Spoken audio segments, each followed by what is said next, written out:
Okay, well, hello, welcome to EFL Talks, and today we have our EFL talker who's been with us 3 times now. This is Susan Brodar, and she's going to talk to us today about being bilingual, something that I wish I was. Being American, I only speak one language, right, Susan? Well, it depends on the definition of bilingualism. Great. Well, thanks so much for being here. You're coming to us from Italy today, right?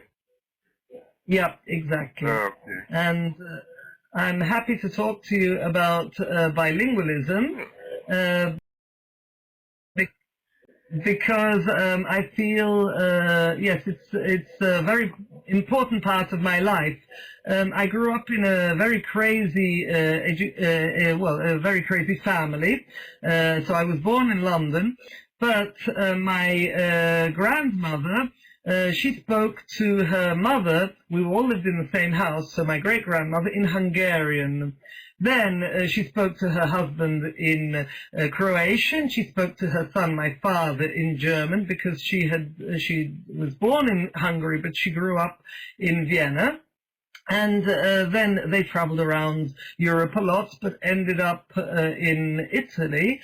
So my father finished his high school in Italy, where he met my mum, but then he went to England, and my mum followed him.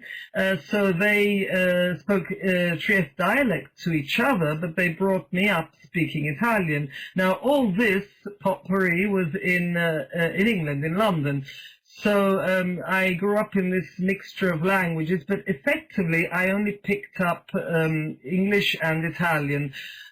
So I find that bilingualism has marked my life very strongly, and I care about it a lot, and I implement it also in my own family. So bilingual education was something I strongly feel I could talk about. So first, maybe we should start with the definition of bilingualism. So officially, it's the ability to communicate in 2 different languages. I personally feel that there's a lot more to it than that. Bilingualism isn't only basic communication. It's when, for you, the 2 languages are equal, naturally equal for you. This means that, for example, when you ask a person who only speaks 1 language to find a synonym, sometimes they'll say, oh, it's on the tip of my tongue, but they have to look it up. They can't find it. Now, for me, a bilingual person will not feel that they have to translate, but they're looking for the synonym in the other language. So when you feel that both languages are natural to you, I feel that that's when you're bilingual, which could also be trilingual or more. It doesn't have to be only, bilingual. So that's very, very important. And bilingual education is usually refers to the use of 2 different languages in classroom instruction.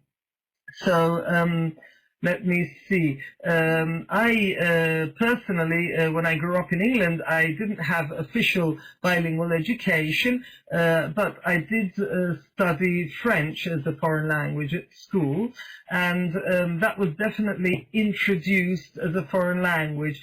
So we didn't have what I would call effective bilingual education. We were being taught French in English. And that is not the same thing. So let's go back to what exactly bilingual education is in a minute, because I'd first like to explain the advantages of bilingualism. So when you are naturally bilingual, as I said, it increases your communication skills. It also increases your verbal and linguistic abilities, and even your general reasoning.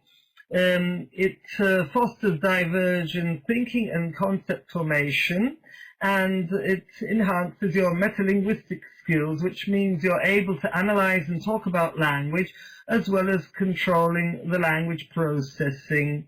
Now, this sounds all very technical, but effectively, people who grow up bilingual, in their brain, the synapses work slightly differently, because instead of adding a language to your brain, as happened in my French, you are absorbing two things at the same time. So it sediments in a different area of the brain, and it just makes a difference somehow on how you use the language. Let me carry on to the next slide. Yes. So it fosters open-mindedness, because bilingualism also isn't only a question of language, but it opens your mind to other cultures and the way other people think and reason, because you see things from different points of view. So bilingualism helps lateral thinking, and obviously also problem solving, because you have to be able to express these concepts in different languages. And when you're able to do all that, it boosts your self-confidence as well. So there are lots of advantages to bilingualism. And so this brings us to bilingual education, which at a certain point involves teaching academic content in a native and secondary language. This is when you're at high school usually, sometimes at middle school. Of course, bilingual education starts much younger. You can start it at primary school, and or even at nursery school. But at a certain point, you're teaching academic content in this language, and there are CLEAL courses which are definitely specialized in teaching the academic content in easy language, the language you're studying, which in this case for many people is English. So, how do we implement bilingual education? There are various methods. One method is the submersion method, which is sink or swim. Now, I believe in this method. Only English is spoken, there's no extra help, and there's no use of the native language. This means that everyone in the classroom is incentivized to speak English, from the teacher to the students. I've had various classes like this, and in various schools. I find the only negative side of this is when students are penalized or punished for using their own language amongst each other. They mustn't be intimidated, and some schools do actually, well, not punish, but they'll reprimand you if you use your own language, and this is not good. But when it's in an encouraging environment, the sink or swim method definitely yields a lot. Not in everyone, of course, because there are shy students, but generally it's a very yes, it's a method that in which you learn very quickly, just as children do when they're born. Now, English as a second language is a slightly different method. You take the student who doesn't know English, you submerge them in an only English language class, but they are supported by extra instruction outside the classroom for a few hours a day. The teacher implementing this may or may not use the native language of the student in the support lessons, but I went to an international school in Munich where they used this method, and more often than not the support teacher didn't know the native language of the other students. Therefore the support was solely in English, but on a one-to-one basis.